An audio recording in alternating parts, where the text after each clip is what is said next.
चलो शुरू करते हैं। आज फिर से हम वास्तविक संख्या का एक्सरसाइज 1.3 लेके आ गए हैं। इस एक्सरसाइज इतनी इंपॉर्टेंट एक्सरसाइज है कि इस एक्सरसाइज से एग्जैक्टली 4 सवाल हैं, 3 या 4 सवाल हैं। इसमें से एक सवाल 5 नंबर में बोर्ड एग्जाम में पहला या दूसरा क्वेश्चन यही होता है बहुविकल्पी के बाद।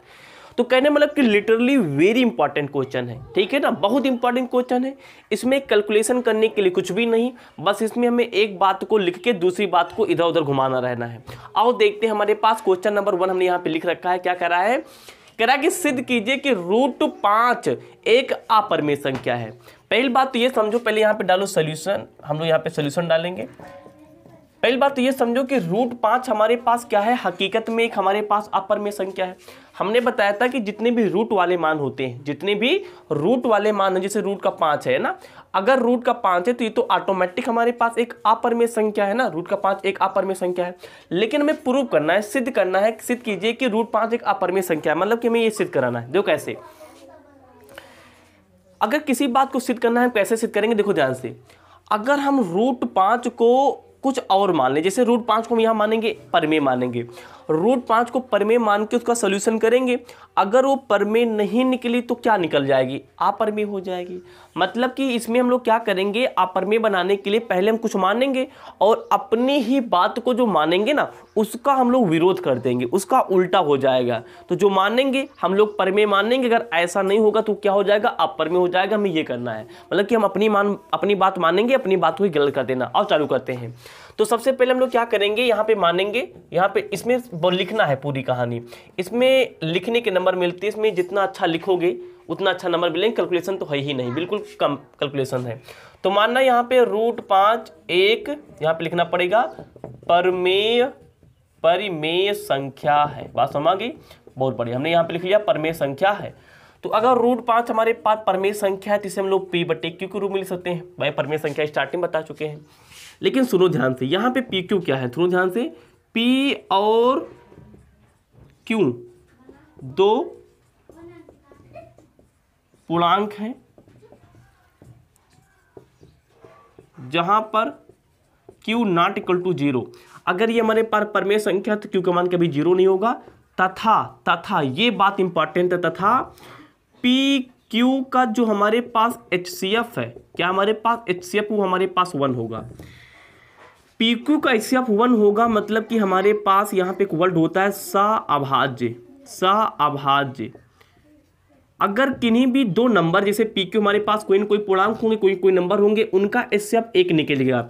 HCF मतलब कि जो दोनों में कॉमन हो, मतलब कि इसका गुणनखंड केवल 1 होगा। सअभाज्य संख्याएं वे संख्याएं होती हैं जो पेयर में हो, जैसे हमारे पास 2 3, और इनका गुणनखंड मतलब कि HCF केवल 1 हो। भाई 2 केवल 1 से कटेगा या 3 भी केवल 1 से कटेगा, है ना। ऐसा नहीं 2 से तो कट जाएगा, लेकिन ये नहीं कटेगा, दोनों कटनी चाहिए। तो पहले भी बता चुके हैं। तो सअभाज्य संख्या वे होती जिनका केवल गुणनखंड 1 हो। तो यहाँ पे जो हमारे पास सअभाज्य संख्या है ना, सअभाज्य संख्या वो हमारे पास क्या है, P और Q है। तो PQ जो हमारे पास सअभाज्य संख्या, इसीलिए जो इसका हमारे पास क्या होगा, HCF होगा। क्या होगा हमारे पास? HCF होगा। कितना होना चाहिए? 1 होना चाहिए। 1 का मतलब केवल ये 1 से कटेंगे।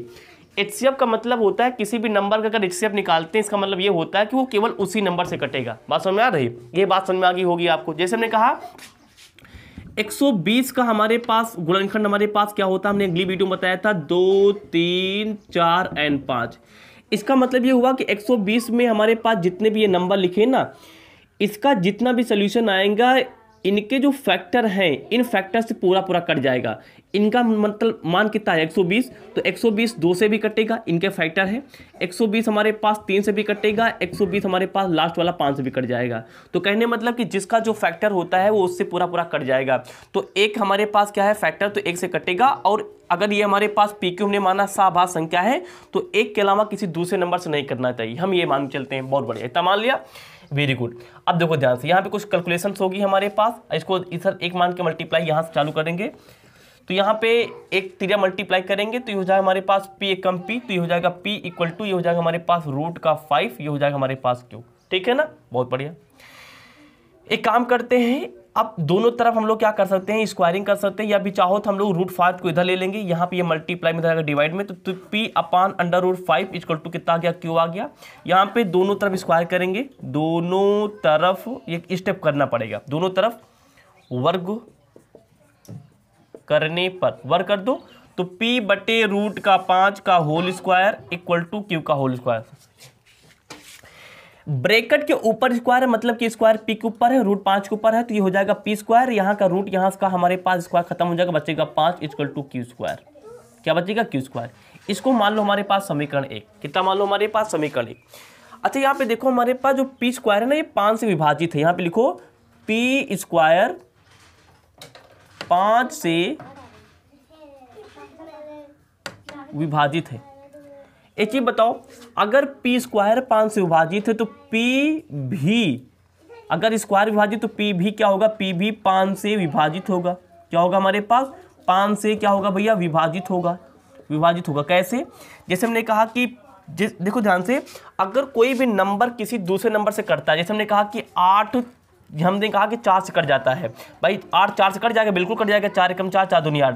तो अगर 8 4 से कट जाता है तो 8 का जो स्क्वायर होगा, 8 का स्क्वायर कितना होता है हमारे पास, 8 8 64, तो 64 भी हमारे पास 100% 4 से कट जाएगा। देख लो ध्यान से, 4 एकम 4 4 एकम 4, यहाँ पे बचा 2, 4 छंग कितना होगा हमारे पास 24। तो कोई भी नंबर अगर किसी दूसरे नंबर से करता है तो उसी नंबर का स्क्वायर भी उसी नंबर से कट जाएगा, हमने यहाँ पे बता दिया। तो अगर p स्क्वायर 5 से विभाजित है तो p भी क्या होगा हमारे पास, 5 से कटेगा। इतनी बात समझ में आ गई, वेरी गुड। इतनी कहानी आपको समझ में आ गई होगी, बहुत बढ़िया। अब यहाँ पे देख लेते हैं, देखो ध्यान से, यहाँ पे कुछ मानेंगे, माना देखो ध्यान से, हमने p स्क्वायर का मान यहाँ पे हमने 5 से डिविजिबल दिखा दिया है, हमें अब q स्क्वायर को भी 5 से डिविजिबल मान दिखाना पड़ेगा। तो यहाँ पे कुछ मानेंगे, माना p इक्वल टू कुछ भी मान लेते हैं, मान लिया हमारे पास 5m, मान लिया कितना, मान लिया 5m।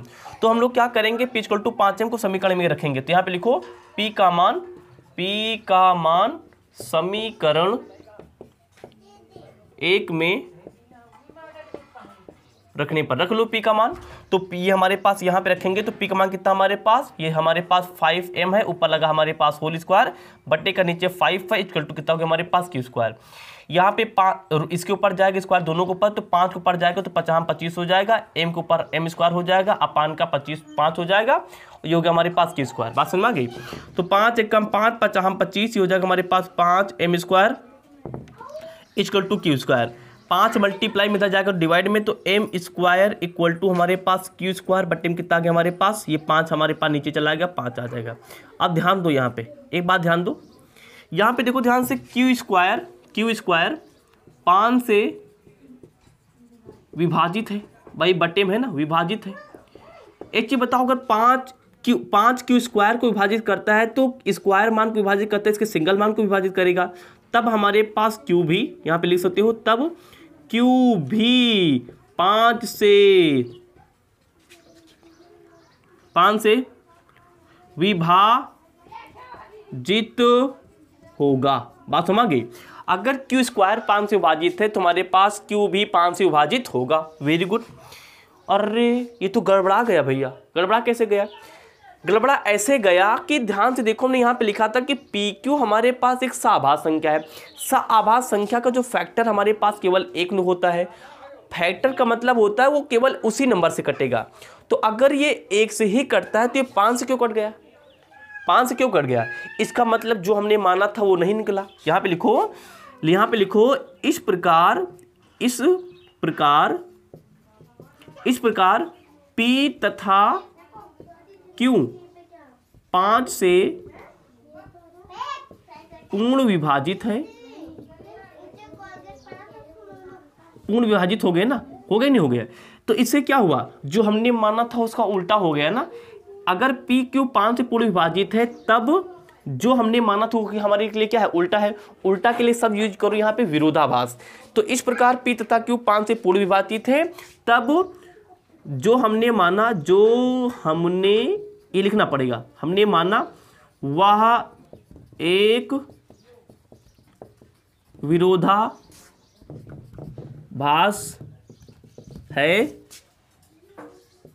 अगर वो हमारे पास विरोधाभास मतलब था उल्टा, अगर वो उल्टा है तब हमारे पास यहाँ पे साफ साफ लिख सकते हो कि √5 एक, अगर जो हमने माना था विरोधाभास मतलब कि वो परमेय थी, वो हमारे पास हो तो विरोधाभास होगी उल्टा, तो परमेय नहीं तो क्या होगी, अप्रेम होगी। तब √5 एक अपरमेय, यहाँ पे लिखा होगा √5 अपरमेय, √5 अपरमेय, तो यहाँ पे लिखना है तो √5 एक अपरिमेय संख्या होगी। बात समझ गई, हमने यहाँ पे ये लिख लिया। तो इस प्रकार से हमें इस सवाल को लिखना होता है। कॉन्सेप्ट समझ लो चाहो तो कैसे सोचना है हमें। सबसे पहले हमें क्या करना है, जो भी कंडीशन दी गई उसको हमने परमेय संख्या मान लेना है।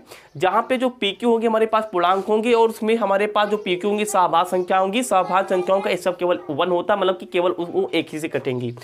उसके बाद दोनों तरफ स्क्वायर करके हम लोग यहाँ पे देख देंगे कि P² हमारे पास 5 से विभाजित है तो उसका P मान भी 5 से विभाजित होगा। उसके बाद P तो दिखा दी, Q मानना पड़ेगा, तो Q को विभाजित दिखाने के लिए हमें P का मान कुछ रखना पड़ेगा। भाई P तो हो चुका है तो P का मान कुछ रखोगे तो Q मिल जाएगा, तो Q का मान हम यहाँ से निकालेंगे। उसके बाद आगे कहानी क्या है ये सब लिखना है, हमने आपको बता दिया। इसका स्क्रीनशॉट ले सकते हो। क्वेश्चन नंबर 1 होता है हमारे पास यहाँ पे कंप्लीट।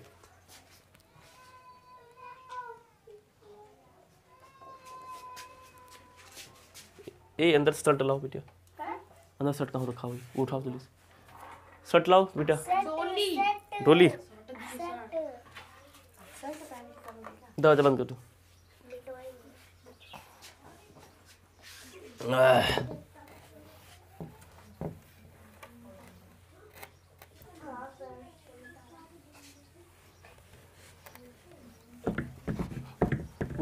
चलो शुरू करते हैं। अब यहाँ पे देखो फिर से हमने आपके लिए क्वेश्चन नंबर 2 लिख दिया। यहाँ पे एनसीईआरटी की बुक से लिखा है हमारे पास, सिद्ध कीजिए कि 3 + 2 √5 एक अपरमेय संख्या है। तो वही काम करेंगे, स्टार्टिंग का सारा काम सेम रहेगा। क्या रहेगा हमारे पास, सेम रहेगा। माना कि हमारे पास जो 3 + 2 √5 एक क्या है हमारे पास, परमेय है। पहले कुछ मानेंगे उसको उल्टा कर देंगे, एक परमेय संख्या है, ठीक है ना, परमेय संख्या है। भाई आप परमेय, हमने इसको परमेय मान लिया। अगर ये परमेय है तब इसको हम लोग क्या कर सकते हैं, 3 + 2 √5 को हम लोग P/Q के रूप में लिख सकते हैं।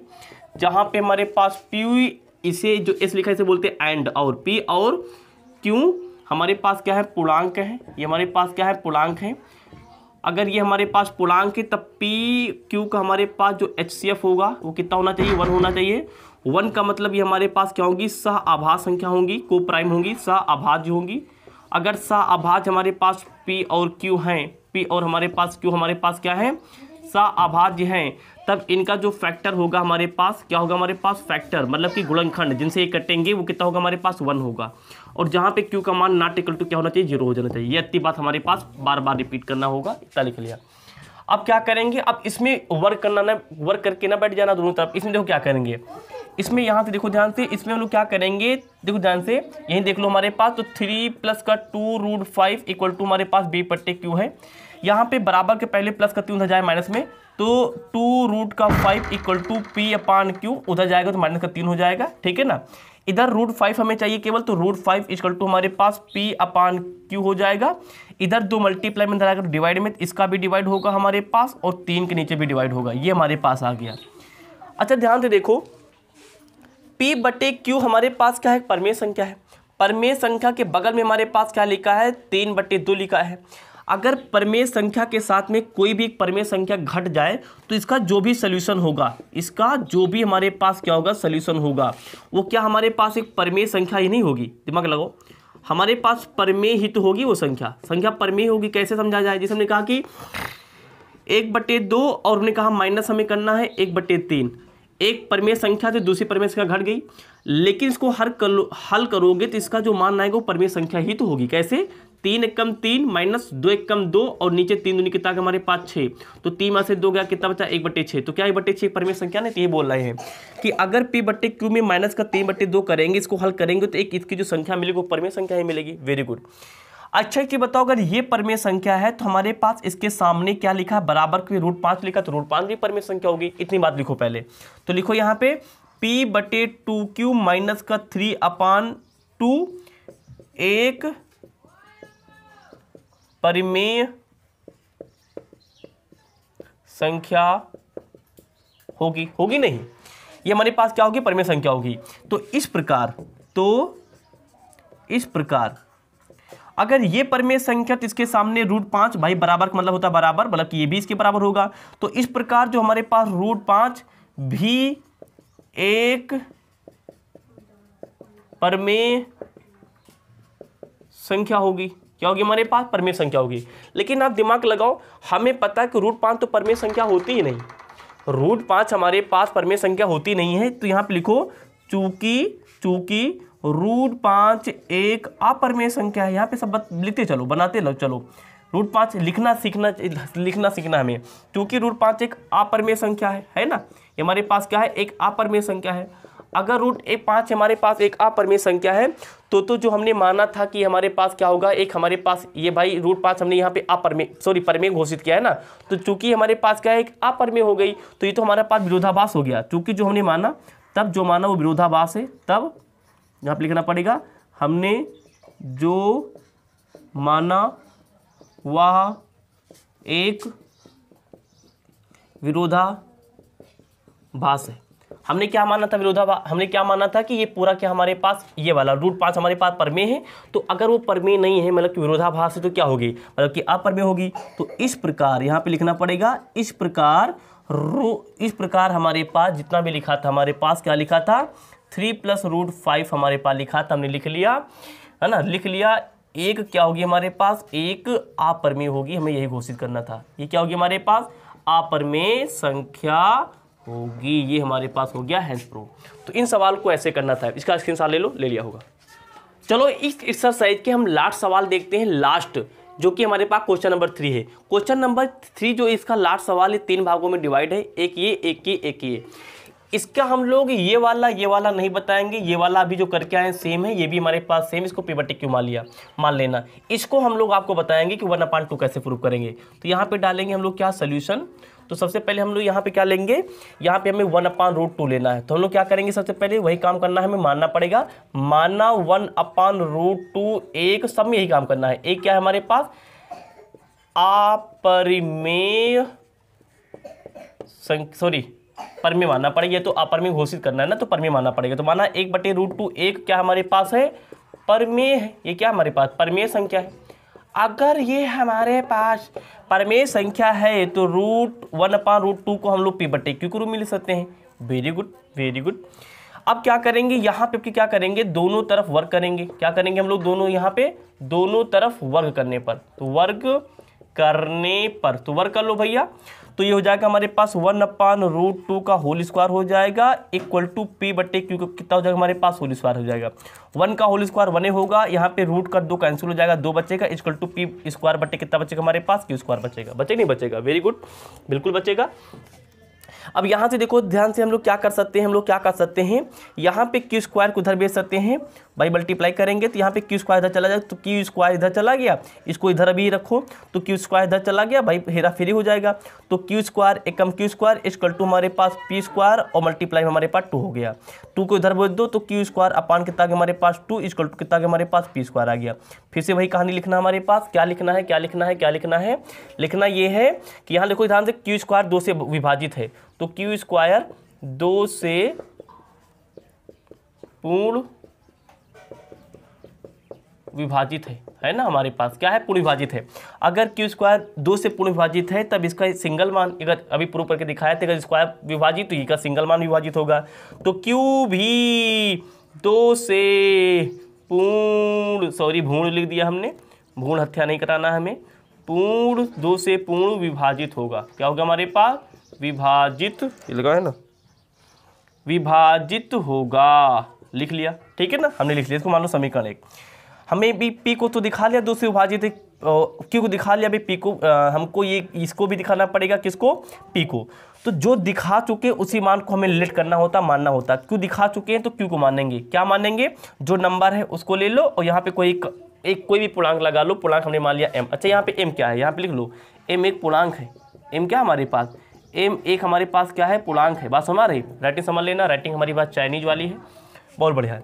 तो फिर से क्या करना है हमारे पास? दोनों तरफ क्या करना है? स्क्वायरिंग करना है। तो इधर भी स्क्वायरिंग करेंगे, उधर भी स्क्वायरिंग करेंगे। अब डायरेक्ट करेंगे, यहाँ पे आप समझ जाओ, आप लिख लेना, इधर भी स्क्वायरिंग, इधर भी स्क्वायरिंग। ठीक, नहीं स्क्वायरिंग ना करो, एक काम करते हैं, ये जो हमने यहाँ पे मान निकाला ना, इसको समीकरण 1 में रखते हैं। तो यहाँ पे लिखो Q का मान समीकरण 1 में रखने पर, राइटिंग माशाअल्लाह लिख लेना इसको, तो यहाँ पे रख लो भैया। तो हमारे पास समीकरण एक था क्या, हमारे पास Q square upon 2 equal to हमारे पास कितना था पी स्क्वायर। तो क्यू का मान कितना हमारे पास है 2m, तो 2m ऊपर लगा था स्क्वायर, तो यहाँ स्क्वायर लगाएंगे बट्टे 2 इक्वल टू कितना हमारे पास पी स्क्वायर। तो ये हो जाएगा हमारे पास 2 दूनी 4 m स्क्वायर बट्टे का 2 इक्वल टू हमारे पास पी स्क्वायर। 2 एकम 2, 2 दूनी 4, तो 2m स्क्वायर, तो 2m स्क्वायर बट्टे कितना गया हमारे पास पी स्क्वायर। 2 को उधर भेजेंगे तो मल्टीप्लाई में उधर जाएगा डिवाइड में, तो m स्क्वायर इक्वल टू कितना हमारे पास पी स्क्वायर अपान का 2। फिर से वही पूरी कहानी लिखना है कि पी स्क्वायर 2 से पूर्ण विभाजित है। अगर हमारे पास पी स्क्वायर 2 से पूर्ण विभाजित है तब p भी 2 से पूर्ण विभाजित होगा। अच्छा ध्यान दो, हमने यहाँ पे लिखा नहीं था, हमने यहाँ पे क्या नहीं लिखा था, यहाँ पे जो p बट्टे क्यू है लिखा तो है हमारे पास, लिखा था नहीं लिखा था, पी स्क्वायर नहीं लिखा था। यहाँ पे देखो ध्यान से, जब हमने इसको पी बट्टे क्यू माना था तो यहाँ पे पी बट्टे क्यू बारे में कुछ बात लिखना होगा ना, आप लोग पिछले वाले वीडियो से देख के लिख लेना। इसी वीडियो में जो क्वेश्चन नंबर था हमारे पास फर्स्ट, यहाँ पे पी क्यू क्या है, यहाँ पे लिखना पी क्यू बगल में, पी क्यू हमारे पास पूर्णांक संख्या है, जहाँ पे पी क्यू का एचसीएफ हमारे पास 1 होगा, मतलब कि शाबाश संख्या है, और क्यू का मान हमारे पास बराबर 0 के नहीं होगा, यहाँ पे लिख लेना। तो ध्यान तो हमने माना था क्या कि पी क्यू हमारे पास एक शाबाश संख्या है, तो ये 1 से विभाजित होनी चाहिए, लेकिन यहाँ पे देखो ध्यान से, यहाँ पे क्यू और पी दोनों 2 से विभाजित हो गई, तब हमने माना था वो तो क्या होगा, विरोधाभास हो गया। तो यहाँ पे लिखना पड़ेगा, तब यहाँ पे लिख लेना आप लोग, तब हमने जो माना एक विरोधाभास है, मतलब कि उल्टा है, विरोधाभास मतलब तो उल्टा, वो क्या है हमारे पास विरोधाभास है। अगर वो विरोधाभास है तो क्या होगा हमारे पास, तब अगर विरोधाभास मतलब कि परमेय माना था, परमेय विरोधाभास उल्टा हो गई तो क्या बचेगी, अपरमेय बचेगी। तब यहाँ पे लिख लो कि 1/√2 एक अपरमेय ना, अपरमेय संख्या है ना, तो 1/√2 एक √2 है ना, अपरिमेय संख्या है। ये हमारे पास हो गया हैंस प्रूफ। तो इस प्रकार से हमें इन सवालों को करना था। इसके 2 सवाल हैं, आप ट्राई करेंगे, इसको पी बट्टे क्यों मानेंगे, इसके पी बट्टे क्यों मानेंगे, आगे प्रोसीजर क्या रहेगा, सेम रहेगा। तो हमने यहाँ पे एक्सरसाइज 1.3 करा दिया कंप्लीट। इस वास्तविक संख्या की एक एक्सरसाइज और बत्ती। आज हमें थोड़ा सा बुखार है ना, आपको एनर्जी से फील हो रहा होगा, लेकिन तब भी हमने कहा कि वीडियो को कंटिन्यू किया जाए। तो हमने यहाँ पे एक्सरसाइज 1.3 को किया कंप्लीट वास्तविक संख्या का। अगली जो एक्सरसाइज होगी, इसकी लास्ट एक्सरसाइज होगी जो कि 1.4 है, उसके बाद हम स्टार्ट करेंगे पॉलिनोमियल बहुपद। तो वीडियो देखने के लिए thank you, wish you all the very best, thank you.